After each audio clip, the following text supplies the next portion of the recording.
الرجیم بسم الله الرحمن الرحیم. او زه تاسو ټولو سوشل میډیا اکټیویسټو ته نن د انجمن حسینیه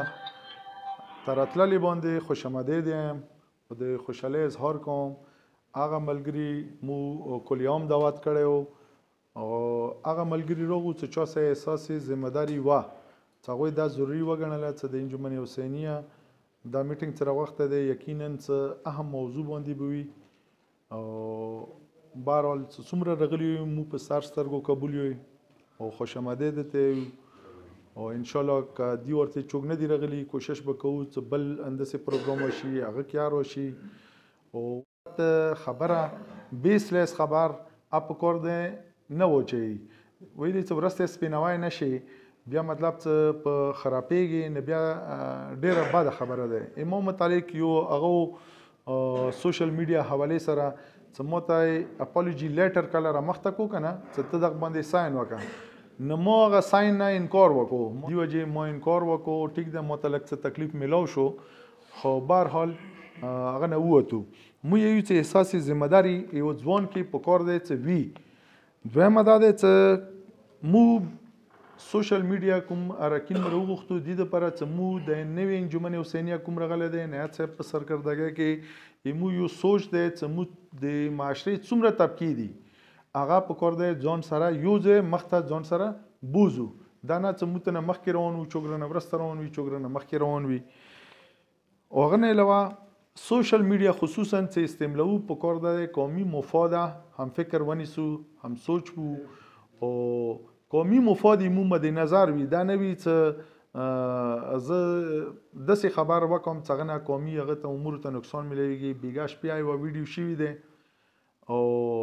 غیر ذمهدارۍ کړي دی قوم کې کله ځینو ځایو کې جګړه وي ځینو ځای کې څه وي کم از کم څه شاید داسې وي چې سیکرټ ساتله پکار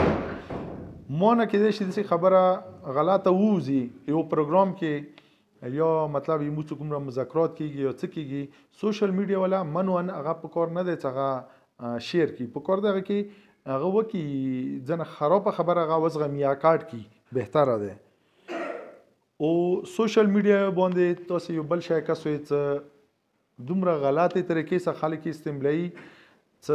زه یو سړي سره نه لګیږي فیک آی ډي جوړه کوم یغه خلاف فیک آی ډي نه طنز و مزاح یا مطلب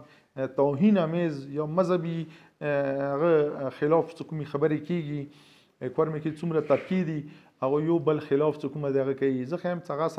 هغه سړی سره نر نه دی سره پښتون نه دی سره مسلمان و مؤمن نه دی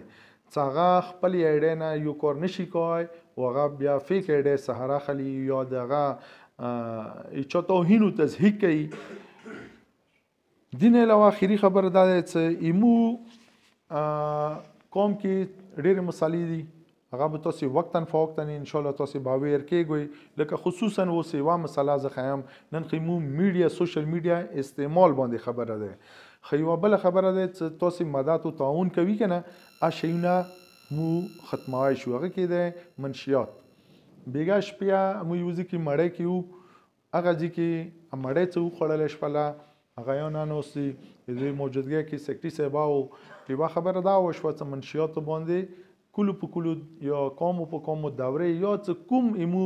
هغیان دي چې مجلس کوي هغه په کار دی چې 2 منټه په منشیاتو خلاف هغه کوي چې دا کلي کې دومره سپک کوي که نه دا شی چې منشیاتو خرید و فروخت او هغه بزنس کولی باعث عبرت وګڼلی شي باعث هغه وي ندامات وي. نه تاسو ته مخته به څه کومه دی زه پروګرام بقاعده آغاز کوم.